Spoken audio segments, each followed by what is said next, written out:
sobre massas de ar no Brasil, mais um tema da geografia física, para você chegar bem preparado para a sua prova do Enem de logo mais. Olha só, deixa eu apresentar o que eu tentei desenhar aqui no quadro. Esses traços, que numa primeira visualização podem parecer algo sem sentido, é na verdade o mapa do Brasil, viu? Não, mas não tem nada a ver, tem sim, cara. Eu estou te falando que é o mapa do Brasil, então acredite nisso. Olha só, aqui essas linhas traçadas, linhas retas, formam aproximadamente os contornos do território brasileiro. Ao norte do Brasil, ou no alto do desenho, está a linha do Equador, mais aqui embaixo, mais ao sul do território brasileiro, o Trópico de Capricórnio, representado por essa linha pontilhada. O que você precisa saber sobre as massas de ar que atuam no território brasileiro? Primeiramente, lembre-se que são 5 as massas de ar que atuam no Brasil. Quais são estas 5 massas de ar? Vamos lá, vou te ajudar a relembrar isso aí. Vamos tomar como referência inicialmente a linha do Equador. Se nós pegarmos a região amazônica, aqui sobre a região amazônica forma-se a MEC, Massa Equatorial Continental. Essa massa equatorial continental é uma massa quente, vou colocar o Qzinho representando quente. Além de quente, é também uma massa úmida. Afinal de contas, a própria floresta amazônica fornece umidade para ela por meio da evapotranspiração. Ainda sobre o Equador, porém agora sobre o Atlântico. Aqui forma-se, mais ou menos nessa região, a MEA, Massa Equatorial Atlântica, que também é uma massa quente e também é uma massa úmida. Aqui agora a umidade não vem da floresta, mas sim do oceano, evaporação da água do mar. Vamos agora partir para o Trópico de Capricórnio, vamos mais para o sul do Brasil. Mais ou menos aqui, ó, sobre o Paraguai, forma-se a MTC, Massa Tropical Continental, que mesmo não estando perto do Equador, é uma massa quente, afinal de contas ela é tropical. Só que nesse caso é uma massa seca. Aqui não há a floresta para fornecer umidade como havia na MEC. Então aqui ela se forma sobre a depressão do Chaco, no Equador, na região do Paraguai, que é uma área bastante seca. Então será uma massa quente e seca, depressão do Chaco no Paraguai. Ainda no trópico, sobre o Oceano Atlântico, forma-se a MTA, Massa Tropical Atlântica, que é uma massa quente. Só que agora, diferente da outra massa tropical, esta será úmida, afinal de contas está se formando sobre o Atlântico. Estas são, portanto, as 5 massas de ar quentes, as 4 massas de ar quentes. Há uma quinta massa de ar que atua no território brasileiro, que é também a única massa fria, é a massa polar atlântica, que se forma aqui, ó, no sul do Brasil. Na verdade ela se forma ao sul da América do Sul, entre a América do Sul e o Polo Antártico, massa polar atlântica. Pessoal, essa massa, ela é uma massa fria, como eu já adiantei para você, e originalmente é também uma massa úmida. Por que eu falo originalmente? Vou ter que colocar aqui, ó, um Asterix Obelix, a título de observação. Ela é úmida quando ela se forma, porque quando ela chegar no centro-oeste do Brasil, ela já estará seca. Então, deixa isso para logo mais. Vamos voltar aqui, ó. Essas são as 5 massas de ar que atuam no Brasil. Além de saber denominá-las, além de saber as características de temperatura e umidade de cada uma delas, é essencial que você também saiba a dinâmica de movimentação dessas massas de acordo com as estações do ano. Por exemplo, vamos considerar que esta situação aqui mostrada no quadro seja a estação do verão. Quando é verão no Brasil, quer dizer que todo o hemisfério sul está sendo mais iluminado. É verão no hemisfério sul, é inverno no hemisfério norte.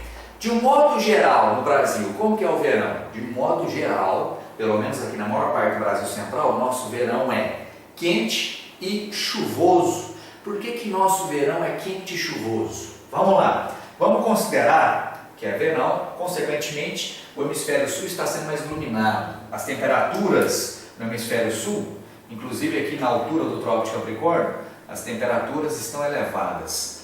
Essa setinha para cima com Tzinho identifica isso, temperatura elevada. Todas as vezes que a temperatura da atmosfera, do ar sobre a superfície terrestre está muito alta, a pressão diminui. Afinal de contas, temperatura elevada, o ar fica leve, ele sobe. Então o peso que esse ar exerce sobre a atmosfera, sobre a superfície terrestre, diminui. Então a temperatura fica alta, está aqui, a pressão irá diminuir. Temperatura alta, pressão baixa. Baixa pressão atmosférica, é importante você lembrar isso, é algo básico da climatologia. Baixa pressão atmosférica atrai massa de ar. Onde que está a zona de baixa pressão? Aqui no sul do Brasil, ó, na altura do trópico, na altura subtropical do Brasil. Se aqui a pressão está baixa, comparativamente aqui no Equador a pressão está alta. Pressão alta expulsa a massa de ar, pressão baixa atrai. Então na época do verão, essa massa, a MEC principalmente, vai fazer isso aqui, ó. Ela vai se deslocar para o centro-sul do Brasil, trazendo temperaturas elevadas e muita umidade, chuva.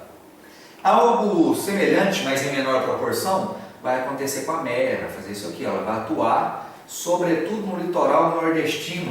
Afinal de contas, ela tem o seu deslocamento prejudicado pelas formações serranas do mar, que impedem ou dificultam a penetração dela para o interior do continente. Então, olha só, na época do verão, quem vai dominar as características climáticas do Brasil, vai determinar com maior ênfase a massa equatorial continental. Esse é o nosso verão.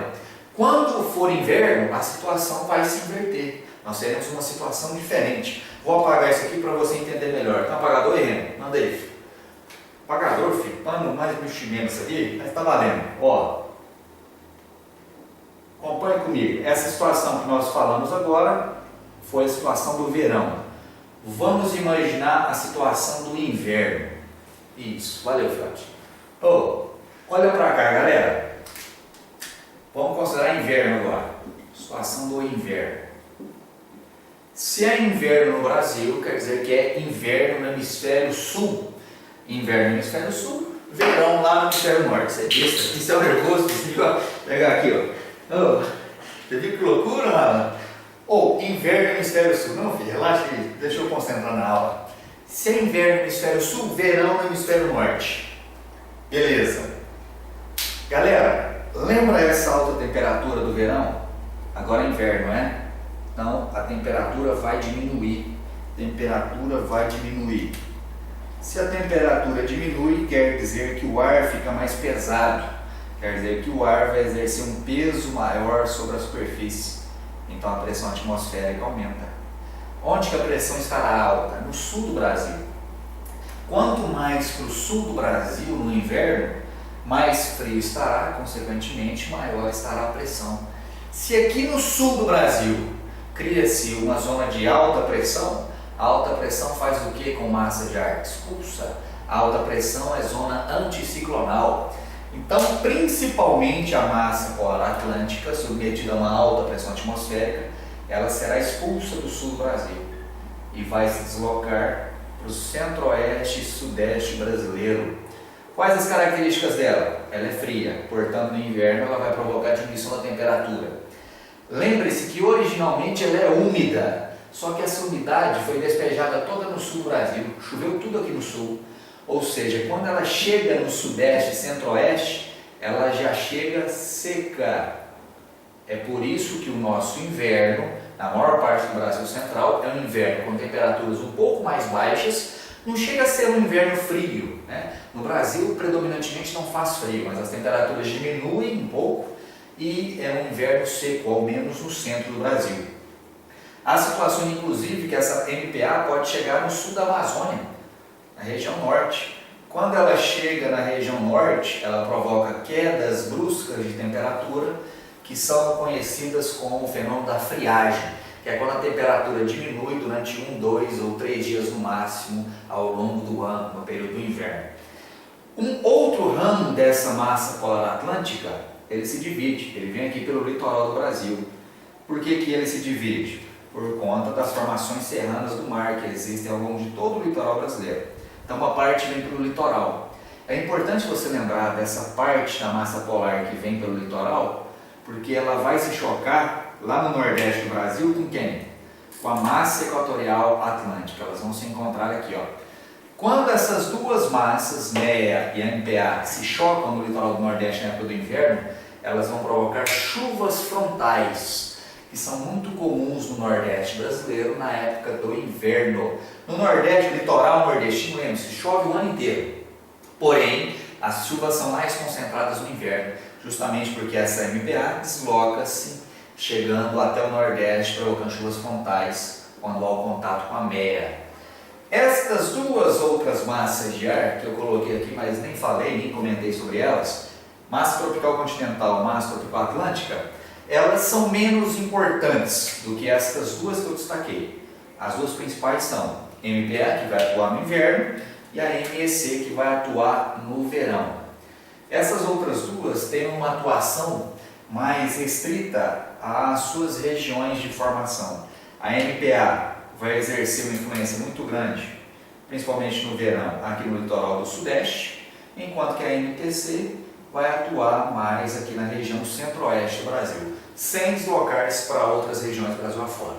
Então, pessoal, é isso. Essas são as 5 massas de ar que atuam no Brasil. Além de denominá-las, é importante que você lembre dessas características de temperatura e umidade. Além de que é fundamental lembrar desse deslocamento. No inverno há uma situação, no verão há outra dinâmica. Valeu? Espero então que você tenha entendido minha explicação. Espero que isso contribua para o seu conhecimento aí, para mandar bem na prova. Valeu, galera? Um abração, deixa seu like aí no vídeo. Te vejo na próxima aula. Um abraço, até lá.